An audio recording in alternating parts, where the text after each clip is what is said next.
क्या आप एक अनमैरिड महिला हो और किसी ऐसे बंदे को जानती हो जो शादीशुदा है और हमेशा आपके सामने आके रोना रोता है कि देखिए उसकी वाइफ उस पर कितना जुल्म करती है, और उसके इस जुल्म भरी और दर्द भरी कहानी सुन सुनकर आपके मन में उसके लिए दया और प्यार की भावना जाग गई है, तो अपने इस रिलेशनशिप को अंजाम देने से पहले मेरे इस वीडियो को ज़रूर देखिएगा। कहीं ऐसा ना हो कि आपकी हालत वैसी हो जाए कि धोबी का कुत्ता, ना घर का ना घाट का। मेरा वीडियो गौर से देखिए और मेरा चैनल सब्सक्राइब कीजिए।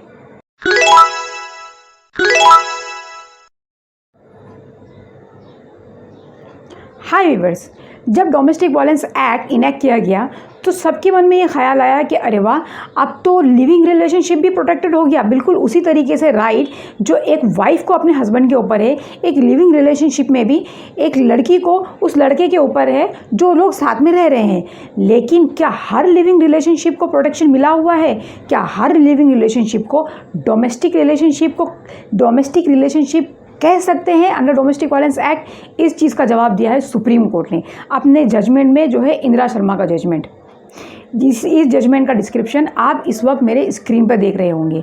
इसमें क्या हुआ व्यूअर्स, सुप्रीम कोर्ट ने पहले ये सोचा कि भाई लिविंग रिलेशनशिप को कब हम डोमेस्टिक रिलेशनशिप कह सकते हैं। Section 2F of domestic violence act जो कहता है कि कोई भी रिलेशनशिप जो है कंसिग्यूनिटी के ऊपर, यानी कि जहाँ पर ब्लड रिलेशन इन्वॉल्व है वो हो, सेकेंड या तो मैरिज हो, या थर्ड या तो any relationship which is kind of a marriage, यानी कि मैरिज की जैसे रिलेशनशिप हो, चौथा एडॉप्शन, पांचवा कि लो फैमिली मेम्बर जो है एक जॉइंट फैमिली की तरह एक दूसरे के साथ रह रहे हों।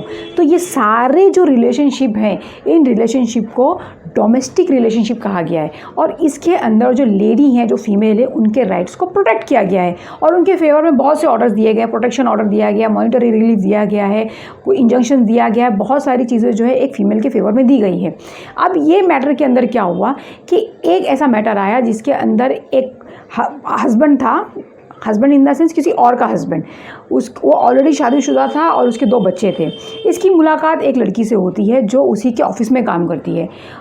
तो इन दोनों के बीच में, ये दोनों में मुलाकात होती है, इन दोनों के बीच में प्रेम संबंध शुरू हो जाते हैं। उस वक्त उस फीमेल को पूरी तरीके से पता था कि ये मर्द शादीशुदा है और इसके 2 बच्चे हैं, इनके रिलेशनशिप होते हैं। ये लोग लिविंग रिलेशनशिप में रहना शुरू कर देते हैं। एक अलग उनका घर लिया जाता है, एक सेपरेट घर के अंदर ये लोग रहते हैं। बाकायदा 18 साल ये लोग लिविंग रिलेशनशिप में गुजारते हैं। लड़की का ये कहना है कि ड्यूरिंग दिस रिलेशनशिप इसने जो है एक बिज़नेस स्टार्ट किया इस लड़के ने, और वो बिज़नेस जो था वो ये फीमेल के नाम पर था, और वो बिज़नेस में वो लोग पैसे कमाना शुरू कर रहे थे, साथ में अर्न करते थे और साथ में काम करते थे। एक दिन अचानक ये आदमी क्या करता है कि ये जो अपना ऑफिस है इसका पूरा सेटअप उठाकर अपने घर ले चले जाता है, जहाँ पे वो उसने अपनी बीवी को रखा है, क्योंकि शादीशुदा था ये आदमी। तो ये पूरा सेटअप उठाकर अपने घर ले चले जाता है और वहाँ पर अपने बेटे के साथ ये बिज़नेस स्टार्ट करता है। तो इस तरीके से इसका जो राइट था अर्निंग का और काम करने का, वो डिप्राइव हो जाता है। इस तरीके से इन दोनों के बीच में और भी कई डिस्प्यूट होते हैं। इस डिस्प्यूट के दौरान जो है उसने ये भी इल्ज़ाम लगाया है कि इस आदमी ने इसे कुछ 1 लाख रुपया भी लिया था ताकि ये अपनी बीवी के लिए कोई ब्यूटी पार्लर ओपन कर सके। इसके अलावा भी कुछ 2.5 लाख रुपया लिए थे लोन के तौर पे, जो इसने अभी तक चुकाए नहीं है।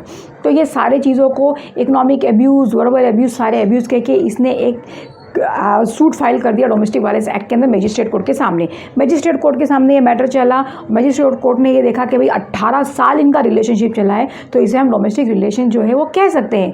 और इस डोमेस्टिक वायलेंस एप्लीकेशन के अंदर इसने 3 चीज़ें मांगी थी। सबसे इंपॉर्टेंट चीज़ मैं बता रही हूँ, सारी रिलीफ नहीं बता रही। सबसे पहला रिलीफ इसने मांगा था कि इसे 25,000 अमाउंट दिया जाए एज अ रेसिडेंस ऑर्डर, क्योंकि उसको एक रेंट भी पे करना था, या तो वो अपने साथ रखे या तो एक अलग घर लेके रखे, या तो 25,000 उसे रेंट दे दे।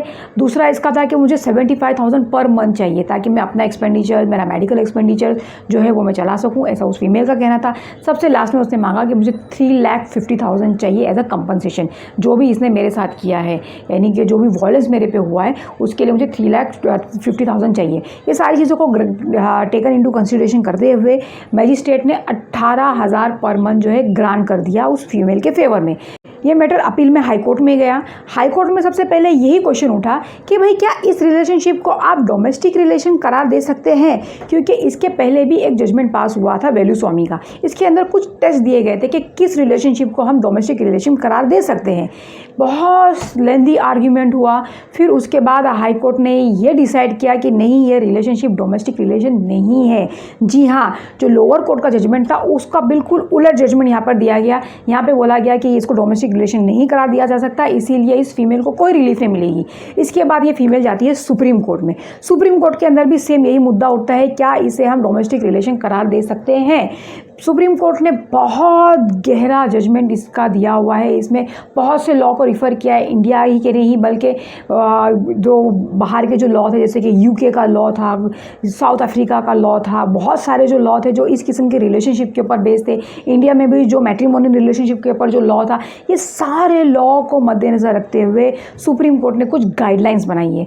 जी हाँ, एक गाइडलाइंस बनी है जिसके अंदर ये कहा गया है कि अगर कोई रिलेशनशिप को जो जैसे हम लिविंग रिलेशनशिप कहते हैं, वो डोमेस्टिक रिलेशन है या नहीं, उसे इस प्रोविज़न के अंदर, इस एक्ट के अंदर प्रोटेक्शन मिलना चाहिए या नहीं, उसके लिए कुछ पॉइंट्स हैं। अगर ये पॉइंट्स में ये रिलेशन खरा उतरता है तो उसे डोमेस्टिक रिलेशन मान लिया जाए, और अगर खरा उतरता नहीं है तो ऐसे एप्लीकेशन को रिजेक्ट कर दिया जाए। तो सबसे पहला उसके अंदर था कि लेंथ ऑफ रिलेशनशिप, यानी कि वो लोग कितना लंबा साथ में रहे एक दूसरे के साथ, ये मैटर करता है। दूसरा, क्या उनका शेयर हाउस था, उन्होंने अपने साथ क्या वो एक छत के नीचे रहे अंडर शेयर हाउस। तीसरा, कि उन लोगों का फाइनेंशियल अरेंजमेंट क्या था, क्या ऐसा था कि भाई लोग दोनों साथ में कोई चीज़, उन्होंने जॉइंट अकाउंट खोला हुआ है, जॉइंट नेम में उन लोगों ने कोई प्रॉपर्टी लेके रखी है। चौथा, कि इन लोगों की रिस्पॉन्सिबिलिटीज़ कैसी थी, जैसे कि शादीशुदा लाइफ में होता है कि हस्बैंड जॉब करेगा, लड़की औरत जो रहेगी वो घर संभालेगी, घर के जो छोटे मोटे काम हो गए, कुकिंग एंड क्लीनिंग वगैरह, वो सारी चीज़ें करेगी, क्या इस तरीके का इनका अरेंजमेंट है। पाँचवा, कि इनके साथ जो सेक्शुअल रिलेशनशिप होता है, क्या वो एक सेक्शुअल प्लेजर के लिए होता है, क्या इसमें प्रोक्योरमेंट ऑफ चिल्ड्रन, यानी कि बच्चे पैदा करने के लिए भी कुछ इनके इंटेंशन है। छठा, क्या इनके पास सचमुच में इनके बच्चे हैं, क्या सचमुच में इन्होंने बच्चा पैदा किया है, जैसे कि एक फैमिली सेटअप में होता है। उसके बाद है, क्या ये लोगों ने पब्लिकली अपने आप को शो किया है कि ये हस्बैंड एंड वाइफ है, क्या ये अपने आप को अपने रिलेटिव के सामने या अपने दोस्तों के सामने अपने आप को ऐसा प्रोजेक्ट करते हैं कि भाई हम लोग दोनों साथ में रहते हैं, we are as good as husband and wife. इसके लास्ट में है कि इनके इंटेंशन क्या है, क्या ये रिलेशनशिप को ये लोग कहाँ तक अंजाम देना चाहते हैं, क्या ये पूरे कंप्लीट तरीके से हस्बैंड एंड वाइफ के तौर पर ही रहना चाहते हैं। ये सारे टेस्ट है। ये टेस्ट को क्यों ऐसा करार दिया गया, क्योंकि सबसे पहले इंपॉर्टेंट चीज़ है कि ये जो सेक्शन के अंदर खुद बताया है, आइदर मैरिज और any relationship which is the kind of a marriage, in nature of a marriage, यानी कि कोई भी रिलेशनशिप जो मैरिज के जैसी हो, मैरिज की नेचर उसका उसी तरीके से हो। लेकिन जहाँ पर जैसे ये केस में था कि हस्बैंड ऑलरेडी एक आदमी जो है ऑलरेडी शादीशुदा है, उसके 2 बच्चे हैं, तो वैसे भी क्या ऐसे आदमी के साथ अंदर हिंदू मैरिज एक्ट शादी हो सकती थी? नहीं हो सकती थी। तो क्या जो पॉसिबिलिटी ही नहीं है जिस इंसान से शादी करने की, तो क्या आप ऐसे रिलेशनशिप को relationship in nature of marriage कह सकते हैं अंडर दिस एक्ट? जैसे ये डेफिनेशन इसके अंदर बताया गया है under section 2 subsection F of domestic violence act. तो ये सारी चीज़ों को कंसिडर किया गया और जज ने कहा कि चूँकि इसमें मैरिज की पॉसिबिलिटीज़ नहीं है, और सेकेंडली ये लोग कभी पब्लिकली आए ही नहीं ये कहते हुए कि हम दोनों हस्बैंड एंड वाइफ है। इसके अलावा एक और इम्पॉर्टेंट पॉइंट था कि इसके अंदर जो हस्बैंड था उसके घर वालों ने उसे कभी एक्सेप्ट ही नहीं किया, उस फीमेल को, उसकी वाइफ, उसके बच्चे, उसके बाप और उसकी बहन, उसके भाई, ये सब ये रिलेशनशिप के अगेंस्ट थे।